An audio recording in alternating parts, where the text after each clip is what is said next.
ఇక మేడారం మహాజాతర నిన్నటితో ముగిసింది. సమ్మక్క తిరిగి మళ్ళీ వనప్రవేశం తర్వాత ఈ జాతర పరిసమాప్తమైంది. ఈ జాతర ఘట్టంలో ఏమేమి జరిగినాయి సన్నివేశాలంటే దాదాపు 14 లక్షల కోళ్ళు గొర్రెల తలలు తెగిపోయినాయట. 14 లక్షలు చూసుకోరిగా. మేడారం మహాజాతరలో మద్యం మాంసానికే 350 కోట్ల మేర ఖర్చు అయిందట. అంటే ఒక్క ఆ జాతర సందర్భంలోనే 350 కోట్ల రూపాయలు ఖర్చు పెట్టాడట జనం. ఏ తాగుడుకు మాంసానికి, బెల్లము కొబ్బరికాయలు చీరే సారెలకు దాదాపు 25 కోట్లు ఖర్చు పెట్టినట.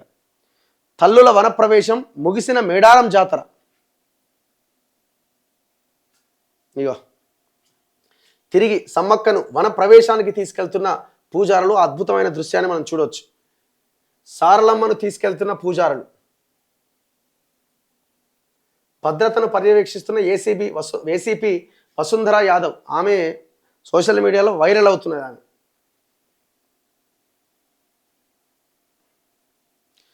ముక్క సుక్క మస్తు పండగ. ఎక్కడ తాగుడు గవర్నమెంట్కి సగం పైసలు వచ్చినట్టున్నాయి మద్యంతో. ఇప్పుడు ఆడ ఖర్చు పెట్టిరు కదా గద్దెల కోసం దానికోసం కదంతా. మళ్ళీ యాజ్ టీజ్గా పైసలు ఖర్చు పెట్టిన జనం అంతా వైన్ షాప్లకు పోయినాయి. మొత్తం దాదాపు ఈజీగా నేను అనుకోవడం ఒక 200 కోట్ల తాగుడు తాగుంటారు. తక్కువ దర్శనాలు చేసుకున్నారు, మొక్కులు తీర్చుకున్నారు, కొత్త మొక్కులు మొక్కుకున్నారు, బెల్లం సమర్పించారు, కొబ్బరికాయలు కొట్టిరు, జీవాలు బలిచ్చిరు, ముక్కా సుక్కతో మజా చేసుకున్నారు. ఆ అనుభూతులన్నీ మనసులో నిక్షిప్తం చేసుకొని మళ్ళీ ఇంటి బాట పట్టిరు. మళ్ళీ ఎప్పుడు వస్తుందో సంవత్సరం 2 ఏళ్ళు తొందరగా రావాలని మళ్ళీ వేడుకొని మళ్ళీ ఇంటికి రావాలి, మళ్ళీ దావత్ చేసుకోవాలని మొక్కుకొని పోయిరు. 2 ఏళ్లకు ఒకసారి జరిగే మేడారం మహాజాతర భక్త కోటికి పండగే అయింది. 4 రోజుల పాటు సాగిన జాతర శనివారంతో ముగిసింది. మహాజాతర సందర్భంగా వనదేవతలను దర్శించుకునేందుకు 1.5 కోటి మందికి పైగా భక్తులు పోటెత్తారు. తెలుగు రాష్ట్రాలతో పాటు ఛత్తీస్గఢ్, మహారాష్ట్ర, ఒడిశా, మధ్యప్రదేశ్ నుంచే కాకుండా విదేశాల నుంచి కూడా ఈసారి భక్తులు మేడారానికి తరలివచ్చారు. వీరంతా జాతరలో 1000 కోట్లకు పైగా ఖర్చు పెట్టిరట. అంతా కలిసి 1000 కోట్లట. మళ్ళా మొత్తం లెక్క 4 రోజుల్లోనే సుమారు 4 లక్షలకు పైగా గొర్రెలు, మేకలు తల్లులకు బలిచ్చినట్టుగా అంచనా. గొర్రెకు సగటున 8,000 చొప్పున లెక్కలేసుకున్న దాదాపు 320 కోట్లు గొర్రెలకే ఖర్చు పెట్టిరట. 10 లక్షల కోళ్లను జాతరలో భక్తులు ఆరగించినట్టుగా ఒక అంచనా. కోడి 1.5 నుంచి 2 కిలోల బరువు ఉంటుంది. జాతరలో కోడిని 400 చొప్పున అమ్మిరట. ఈ లెక్కన కోళ్ల రూపంలో సుమారు 40 కోట్లు. జాతరలో మద్యం ఏరులై పారింది. ఎక్సైజ్ శాఖకి ఈ జాతరలో సుమారు 4,50,00,000 ఆదాయం వచ్చినట్టుగా అంచనా అట. భక్తులు బయట నుంచి కూడా పెద్ద ఎత్తున మద్యం కొనుగోలు చేసుకున్నారు. సుమారు మద్యం పేరిట దాదాపు 10 కోట్ల పైన ఖర్చు పెట్టిరట.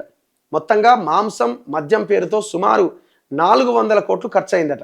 వీటితో పాటు లక్షల్లో కూల్ డ్రింకులు, వాటర్ బాటిళ్లు, పాన్లు, గుట్కాలు, సిగరెట్లు భారీ అమ్మకాలు జరిగినాయి. జాతరలో ఈసారి సుమారు 500 టన్నుల బెల్లాన్ని విక్రయించారట. జాతరలో కిలో బెల్లం 70 రూపాయల చొప్పున అమ్మిరట. సుమారు 3,50,00,000 బెల్లం జాతరలో ఖర్చు అయిందట. భక్తుల్లో చాలామంది సొంతూరు నుంచే బెల్లాన్ని తీసుకొచ్చి తల్లులకు సమర్పించారు. అలా మరో 500 టన్నుల బెల్లాన్ని భక్తులు తీసుకొచ్చిరట. మొత్తంగా 7 కోట్లకు పైన బెల్లం మీద ఖర్చు పెట్టిరట. కనీసం 1 కోటికి పైన కొబ్బరికాయలు కొట్టిరట. కొబ్బరికాయకు 60 రూపాయలు వేసుకున్నా దాదాపు 60 కోట్ల కొబ్బరికాయల వ్యాపారమే జరిగిందట. చీర, సారే, గాజులు, ఒడిబియ్యం తల్లులకు సమర్పించే కానుకల రూపంలో మరో 50 కోట్లు ఖర్చు అయిందట. ఇవే కాకుండా హోటళ్ళు, ఎగ్జిబిషన్లు, తినుబండారాలు, ఆట వస్తువులు, బ్యాగులు, ఇక జాతర అంటే ఇవన్నీ మామూలే. ఇట్లా దగ్గర 1000 కోట్లకు పైన ఖర్చు.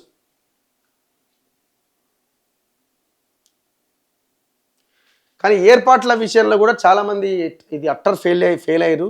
ఏర్పాట్లు కూడా సరిగ్గా లేవంటున్నారు. 3-4 కిలోమీటర్లు నడుచుకుంటూనే పోయిరట.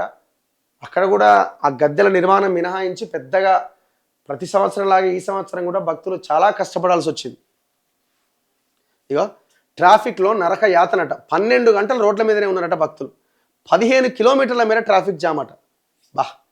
12 గంటలు పిల్లలతోని ఆ ట్రాఫిక్లో ఉండడం అంటే ఇక నరకం కాకపోతే ఇంకా నరకం కంటే డబల్ నరకం, ఇంకొక నరకం. ఆకలి దప్పులకు తాళలేక భక్తుల అవస్థలు. విఐపి వాహనాలతోని ట్రాఫిక్ సమస్య. ఈ దొంగలంతా వీళ్ళతోనే సమస్య. ఫ్యామిలీలు వస్తారు హారన్లు వేసుకొని, వాళ్ళ కోసం పోలీసులు ట్రాఫిక్ ఆపుతారు, తప్పదు. సామాన్య భక్తులంతా ఆగిపోవాల్సిన పరిస్థితి. భక్తుల్లో ఆగ్రహం అట, వాహనాల మీద దాడులు చేసి పడేసారట. మరి ఏం చేస్తారు మరి? జాతరలో వైఫల్యాలపై సీఎంఓ ఆరా. ట్రాఫిక్ జామ్, భక్తుల ఇబ్బందులపై ఆగ్రహం. నివేదిక పంపాలని అధికారులకు ఆదేశం అట. ఏం చేస్తారు నివేదిక పంపి? ఏం చేస్తారు? ముందస్తు జాగ్రత్తలు ఎందుకు లేవు?